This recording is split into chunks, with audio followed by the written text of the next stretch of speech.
Mark Twain spent 17 years in this remarkable Hartford home, during which he published some of his most enduring works, such as A Connecticut Yankee in King Arthur's Court, The Prince and the Pauper, and Adventures of Huckleberry Finn.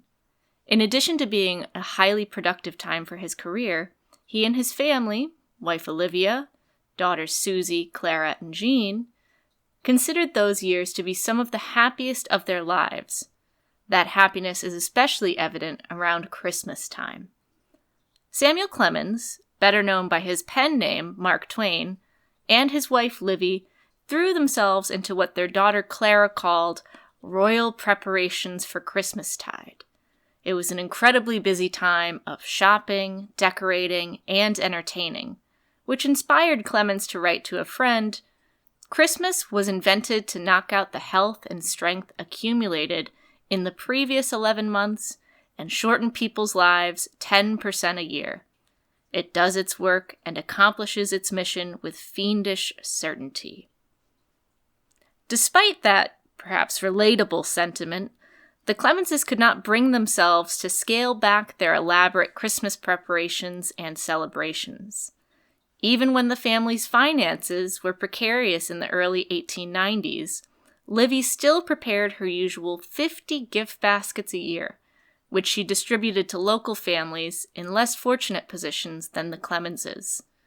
Her maid Katie Leary recalled, "She always had a crowd of people, children and old people, and grown-up people too, depending on her, and she fixed them up wonderful baskets with a big turkey and cans of peas and tomatoes and vegetables, and then a bottle of wine and a great big box of candy and nuts and raisins, and then there was always some stockings and underwear and a few pretty things too. She used to give every one of them a present, individual-like, extra. She knew, it seems to me, just what each person wanted most." For the Clemens family, Christmas was a time to reflect on their own blessings and to share them with friends and strangers alike. In that spirit, the Mark Twain House is pleased to share the following letters with you. Samuel Clemens to Olivia Clemens, December 25th, 1871. Chicago, Christmas, 2 a.m. Joy and peace be with you, and about you, and the benediction of God rest upon you this day. It must have been about this hour, when a brooding stillness lies like a healing sleep upon all nature, and the passions are entranced in human hearts, and the good impulses take holiday, and visit with the gentle strangers that come in dreams from some happy country beyond our ken. That marvelous vision, that diminishing Milky Way of white wings, stretched its long course out of the firmament, and from the heights of Bethlehem the angels sang, "Peace on earth, goodwill to men." There is something so beautiful about all that old hallowed Christmas legend. It mellows a body. It warms the torpid kindnesses and charities into life. And so I hail my darling with a great big wholehearted Christmas blessing. God be and abide with her evermore. Amen. And God bless the baby, our baby. And now to bed, for I have worked hard all day yesterday until late last night, and all day again, and till now, on my lecture. And it is rewritten, and much more satisfactory. Tomorrow I shall memorize it. Get vaccinated right away, no matter if you were vaccinated 6 months ago. The theory is, keep doing it, for if it takes, it shows you needed it, and if it don't take, it is proof that you did not need it. But the only safety is to apply the test once a year. Smallpox is everywhere. Doctors think it will become an epidemic. Here, it is a $25 fine if you are not vaccinated within the next 10 days. Mine takes splendidly, arm right sore. Attend to this, my child. With a whole world of love and kisses, Samuel. Santa Claus to Susie Clemens, December 25th, 1875. People may talk if they want to, till they hear my footsteps in the hall. Then you tell them to keep quiet a little, till I go back up the chimney. You may now and then peep through the dining-room doors, and by you will see that thing which you want, right under the piano in the drawing-room, for I shall put it there. If my boot should leave a stain on the marble, George must not wholly stone it away. Leave it there always, in memory of my visit, and whenever you look at it or show it to anybody, you must let it remind you to be a good little girl. Goodbye for a few minutes, till I come down to the world and ring the kitchen doorbell. Your loving Santa Claus, whom people sometimes call the Man in the Moon. George Griffin to Clara Clemens, 1894. Dear Miss Clara, I received a letter from you some time ago, and I was glad to hear from you and to know that you are well and having a good time. I know, Miss Clara, that you will have a good time if it can be found, and I have made up my mind that it is the only way to live. Miss Clara, I almost lost sight of Hartford, it seems, so long since we were there, and like yourself, I am having such a good time here.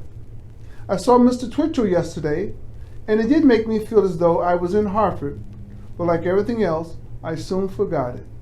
Now, Miss Clara, don't think that I have lost sight of the old family, for that cannot be, for the life is too short. I shall always think of you, and shall be glad to shake hands with you all once more. 1 year ago, I did miss you all so much, but today, I feel at home in New York, and I am glad to say that I am happy. You don't know how glad I was to see Mr. Clemens last summer, and I was also sorry to say goodbye. But with his family on that side of the big water, he had to go. I hope Miss Clemens is well, Miss Clara, and taking life easy, and let you take care of her, for I know you will, as she has taken such good care of you. Miss Clara, Mr. Cleveland is elected, and for once in my life, I am glad of the change. I did not lose any money, as I did not care to bet on a man that I did not like, and that was Mr. Harrison. Please remember me to dear Miss Jean and tell her that I would very much like to see her, and also Miss Susie, and above all, Mrs. Clemens. I hope you will write me soon again, and let me know how Mrs. Clemens is. Miss Clara, I'm going to ask one favor of you, and this is this.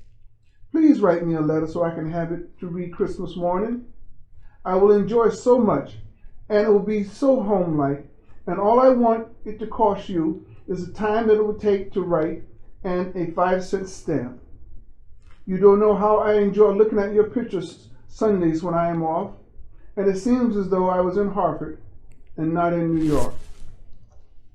I hope to stay in New York this winter, and in spring, I think I shall go to work on the railroad, if I can get a parlor car that runs out west. I want to see the West very much.